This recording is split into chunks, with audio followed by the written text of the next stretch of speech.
Now, over 1,000 people around the world have made it through to the second round to be part of a group who are going to try and establish a colony on Mars by 2025.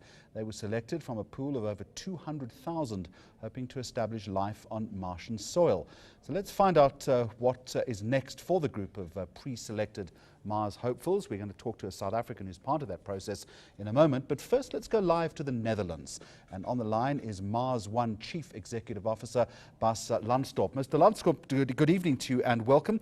Is this really going to happen, or are you just part of a group of people who are dreaming big? Well, our mission to Mars is an extremely ambitious project. We're moving certainly in the right direction, but there's of course a lot of hurdles that we need to overcome before humans are actually on Mars. We've achieved a couple of major milestones. So we've Lockheed Martin on the contract since last month. So we're definitely moving in the right direction, but a long way still to go. Currently, what does that mission plan look like? We want to send our first unmanned lander to Mars. You still there, Mr. Lansdorp?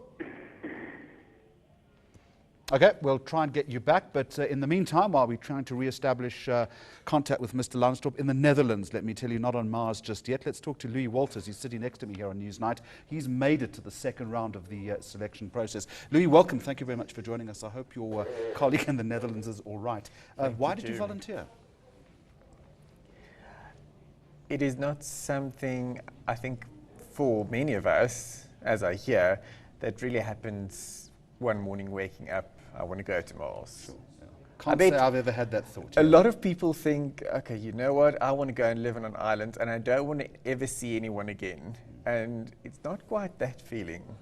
For me, I think it started very early in my life. If I show you pictures I drew when I was 3 years old, you'd be amazed that I drew pictures of spaceships with rooms in them and beds, and as if you can actually live in there. So almost ingrained in you. Is it something that you've dreamt about for a long time? It is, and then over the rest of your life you think, you know, you need to develop yourself as much as you can. So you do so many different things. You study music, you do scuba diving, you go skiing, you do horse riding, you belong to the debate team at school, and you play chess to try and develop your brain and all of those things. And all of that time, it feels like the story of Noah's Ark, where you're really building a ship on dry land and you're not really going anywhere.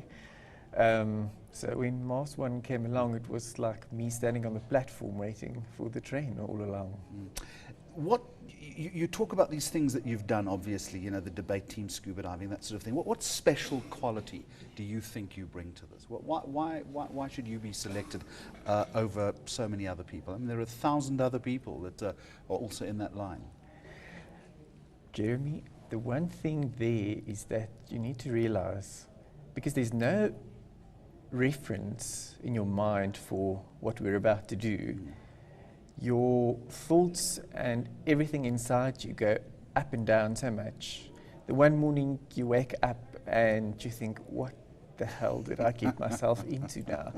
The next morning someone comes to you and say, you know what, Louis, you've always been able to think different from other people. I always knew that, you know, you are meant for something bigger.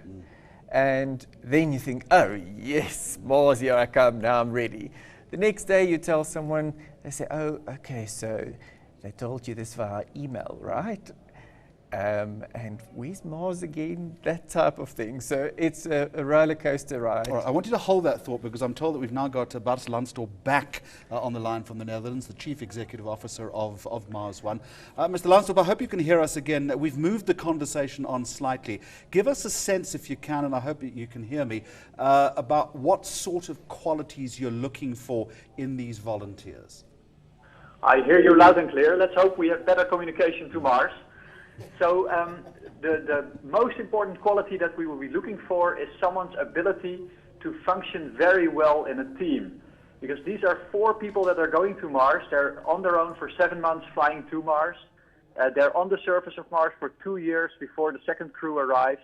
And keeping that team spirit alive, working together under all circumstances, That's the most important skill that we will be looking for. And all the other things, engineering skills, medical skills, botanical skills to grow your own food, these are all things that we can teach anyone with a good brain. So team player is one thing, but I would imagine that other things like physical attributes, the ability to remain in confined spaces, all of that kind of thing would also be tested psychometrically, surely. Absolutely. Of course, there's a long list of things that we will be looking for. The team building and the team cooperation skill is just the most important one. We'll be looking for extremely healthy people. They will have to be smart because we will need to teach them a lot of new skills before they're ready to go to Mars. And indeed, the isolation, the psychological aspect of dealing with the extreme isolation that you will be under on the trip to Mars, that's also one of the very important characteristics that we'll be looking for. All right, Bas Lansdorp, we'll leave it there. Thank you very much indeed. Louis Walters, back to you. So are you smart, are you healthy, and can you grow your own food? I truly think so.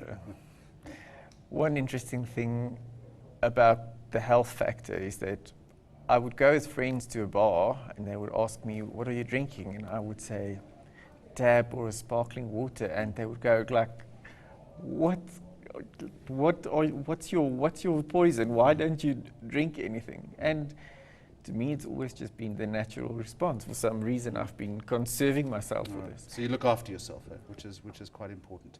What scares you the most about this? I mean, should you be one of those 4 that are selected? Have you started thinking that far ahead? What scares me most is landing within the wrong team. I believe that the psychological health of those around you can affect you. So I might stay on the path, but if those around me don't keep it up, it could have serious effects. All right, final question to you. You listened to the conversation that we had with the chief executive. It's bold, it's ambitious, it's pushing the envelope, it's breaking new frontiers. In your heart of hearts, do you really believe that this is going to happen by 2025, or do you think you're just part of maybe some giant publicity stunt? I truly believe it's going to happen. Because you wouldn't have volunteered otherwise. Definitely. Good luck. We'll talk to you again. Thank you very much for talking to us. Louis Walters, 2025, maybe he's the first South African on Mars. He's from the Mars One project. Thank you very much for joining us. This is Newsnight. It's 1:45.